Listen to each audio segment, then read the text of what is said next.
and welcome back to another landscape photography video. This morning I am in the Brecon beacons. I've been staying here for 2 days, and this morning I've come out of the hostel I was staying, the Brecon YHA, and there was an amazing sunset right inside the fields which is next to the hostel. So I just want to talk you through the setup that I've got here. In the foreground I've got these cool reeds, and then in the background, let's bring the exposure down slightly, you've got these layers of hills, which is quite cool. So I have set my camera up with a ND filter on the front, and the settings that I'm currently on around f11 to get that really good depth of field, ISO 100 just to keep the noise down, and I'm on around about an 1/8 of a second. Now with this image in particular, similar to DNS, I've taken 3 different images, all the same composition but just different focus points, and I'm going to stack those images together so I've got sharpness throughout. Now I normally use Photoshop and a combination of Photoshop and Lightroom to stack my images, and I've done 3 different exposures, so I've bracketed. Sounds like a lot, but I just wanted to be safe because on top of Penny Fan yesterday I was in a bit of a rush. I didn't bracket, so I think as a precaution I'm going to try and get into the habit of doing that. So later today we're heading over to some ice structures at the bottom of Penny Fan. I'm going to see if they're still there because it's still quite cold.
So here we are, we found the ice structures.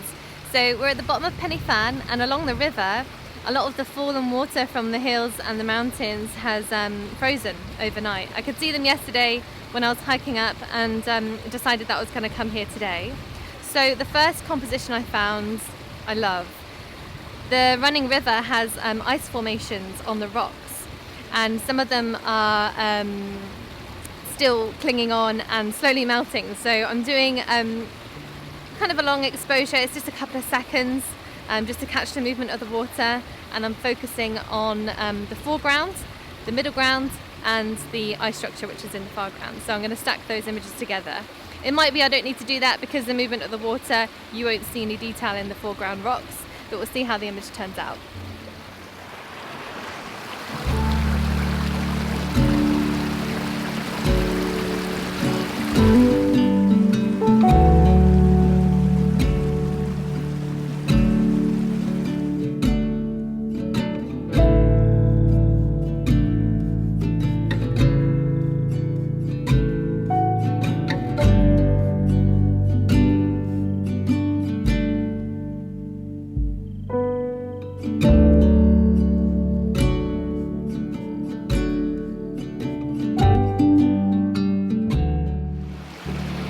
So I've come further up, away from the ice structures at the side of the mountain. I really struggled to try and isolate any of the ice structures and find a composition.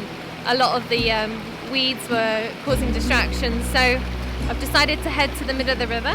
There are a couple of waterfalls here, and they're surrounded by ice structures, and it's amazing. I'm just so happy I saw this place. I'm just completely submerged in nature. It's really cool. So I'll talk you through this next photo. I've got a rock in the foreground, which I'll show you in a minute, and it's leading up into the waterfalls that are forming, and you've got snow that's still set on the rocks that surround. It's really magical. So I hope you guys like this one. Let me know what you think.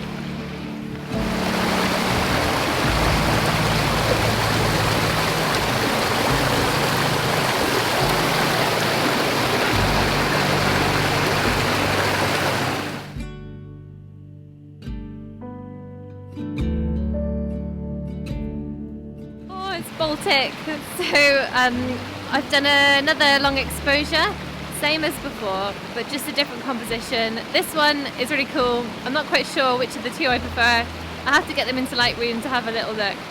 So my long exposure settings for this one is f11, ISO 100, and I'm shooting anything between 8 to 15 seconds. The last composition was around about 15. This one has a lot more snow and it's quite reflective and the conditions have changed. So I'm now around 15 seconds. And that's using the Lee Little Stopper, which is 6 stops, a timer and a shutter release, and with the polarizer on just to take some glare off. So hopefully you'll like those ones. Let me know which one you prefer.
I'm so glad I came further up. There are some phenomenal ice structures. They're really amazing.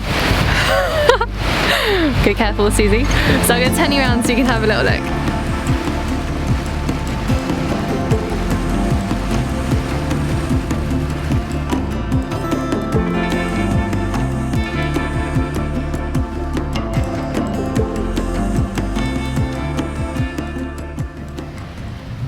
So looking at these ice structures, I've managed to find a composition, and yeah, it's amazing. A lot of the ice is falling as well, so shards are crashing around me, which is pretty cool. So I'm just going to show you where I'm at. So I have a neutral density filter on, which is an ND grad. It's graduated, so it's half and half. That means that when I take a photo with the sky, put that in focus for you, the sky isn't too white or blown out, and I'm able to retain some detail in the sky, the trees and the ice structures. So the settings that I'm currently on, just to give you guys a little look, is I'm on 1/15th of a second, f11, ISO 100. And yeah, this is a pretty cool location to be.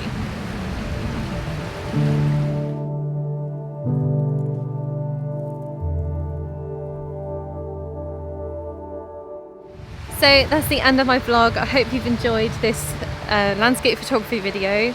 I'm slowly starting out and I've got so much to learn, and so any advice or feedback you guys can give would be greatly appreciated. And thank you to everyone who has subscribed and commented on my videos. The support really makes a difference, and yeah, makes it really worth it. So yeah, I hope you've enjoyed it and you've learned something. I certainly have. Definitely plan your trips. And yeah, go exploring, push yourself further, you know, stay out as long as you can, because you just never know what you might find. Until the next video, see you guys soon. Bye.